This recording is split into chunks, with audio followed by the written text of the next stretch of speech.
We have lost a legend. Larry King has died. He was 87 years old. Yeah, part of the CNN family for so many years here. I mean, his career spanned 6 decades, and he spent 25 years with us here at CNN. He engaged newsmakers, as you know, around the world. Wolf Blitzer takes a look at some of his most memorable interviews.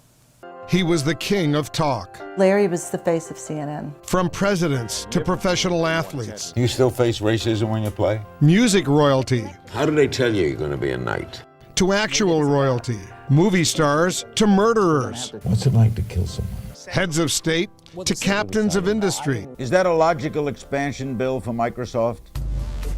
No one captured pop culture like Larry King on his iconic show. It was breaking news. It was long profiles. It was presidents. It was the most interesting show that we had. Interesting in part because King landed so many exclusives. Deep Throat himself, Mark Felt, finally speaks. And got hard to get stars to open up. A good question can open up doors in my mind that I would never think of discussing with anybody. Larry King made news, broke news, and broke ground. Together for the first time ever on television, Jordan's King Hussein, Israeli Prime Minister Yitzhak Rabin, and PLO Chairman Yasser Arafat talk about peace in the Middle East.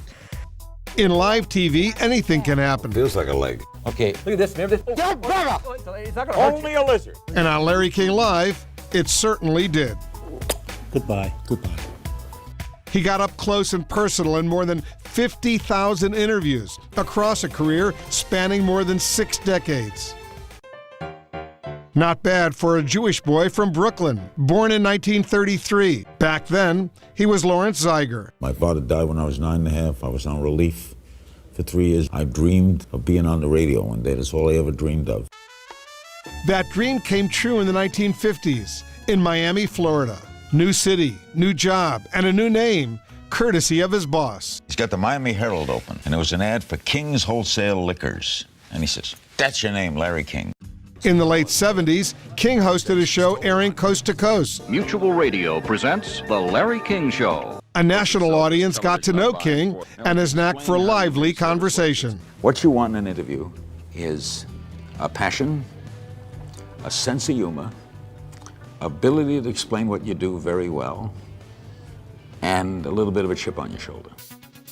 Ted Turner came calling in 1985. He needed a new host for his fledgling cable news network. This is the premiere edition of Larry King Live. I think we both put each other on the map. We made CNN because everyone started coming to that show. Among them, the leaders of the free world.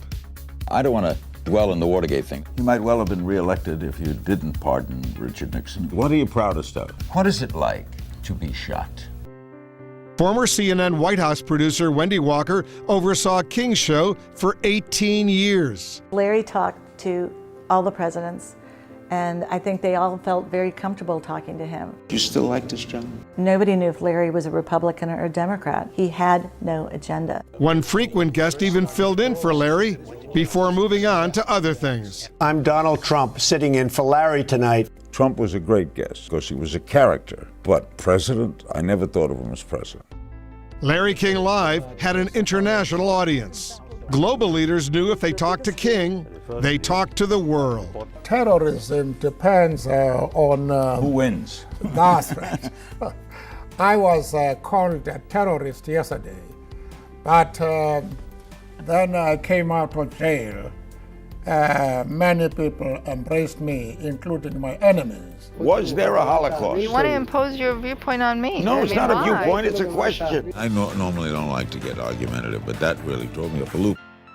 As an interviewer, King usually was easygoing, but sometimes critics were not. I loved having people say that Larry asked softball questions, because I just figured more people would come on. I think it was more that he didn't ask long questions. He asked those short questions so it would be about the guest. Sometimes it really was about King, or really his signature suspenders. He started wearing them in the 80s after he lost weight following heart surgery. You both wore braces in my honor.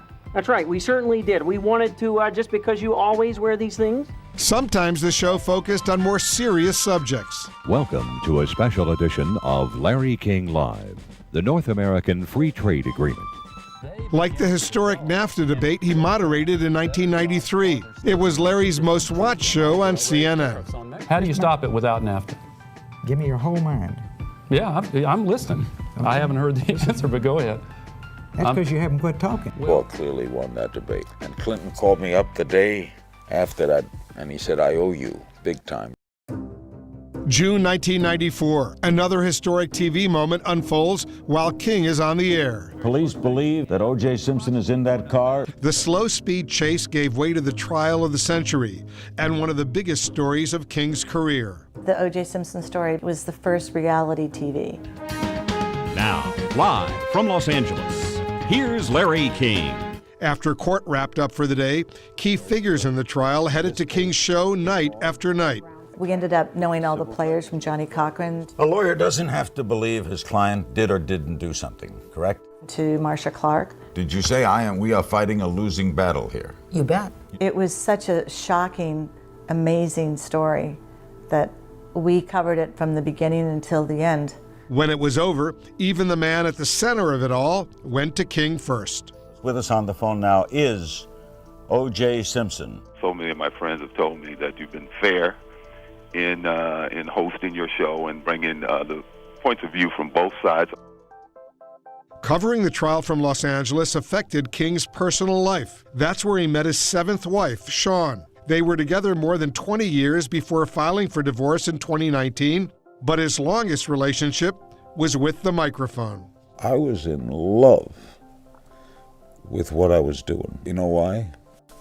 It never lets me down. This is my blanket. In dark times, viewers turned to King to help make sense of the world. He said the hardest story he ever covered was 9/11. Tonight, we'll visit Ground Zero, a place of unspeakable horror and extraordinary heroes. King hosted telethons benefiting victims of disasters like the Haiti earthquake and Hurricane Katrina. He started his own charity after his first heart attack in the late 80s. The longtime smoker also had diabetes, successfully fought prostate and lung cancer, and underwent quintuple bypass surgery. In the spring of 2019, King checked back into the hospital for chest pain, one of many hospital stays for reported cardiac and circulation issues. In the summer of 2020, he mourned the loss of two children, his son Andy to a heart attack, and his daughter Kaya to lung cancer. After a quarter century at CNN, King decided to hang up his cable news suspenders. Welcome to the last Larry King Live. It's hard to say that. I knew this day was coming. It was 2010, and by then, King had set the Guinness World Record for longest running show with the same host on the same network in the same time slot. It was a wonderful ride. Best years of my life. He was done with CNN, but he wasn't finished. Welcome to Larry King Now. In 2012, King returned to the interview chair on the digital streaming network Ora TV. I haven't changed. Technology has changed. Larry King spent his life asking others about themselves. But when the King of Talk was asked about himself, he reflected on a broadcasting legacy that entertained, enlightened, and endured. Through his ability, he brought information and entertainment to people. In times of stress, he helped them overcome it.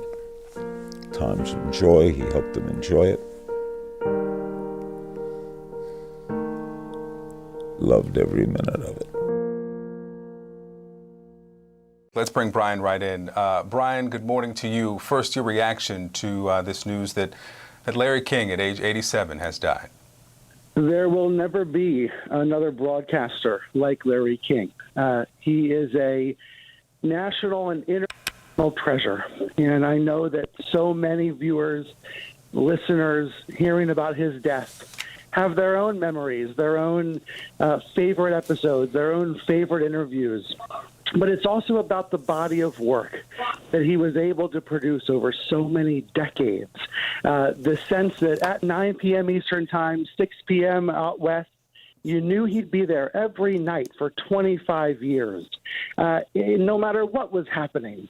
And yes, he would tell you about the political world and about international scandals, but also bring you to home with celebrities, with stars, with the people that make life worth living and make life magical. It was that incredible ability to cover both the O.J. Simpson trial, but also, take you into the personal lives of the people you want to know. That ability to cover it all and to do it in a way that was so uplifting and welcoming. I think those were really extraordinary skills that he had and had for so long, and that's why there will never be another Larry King.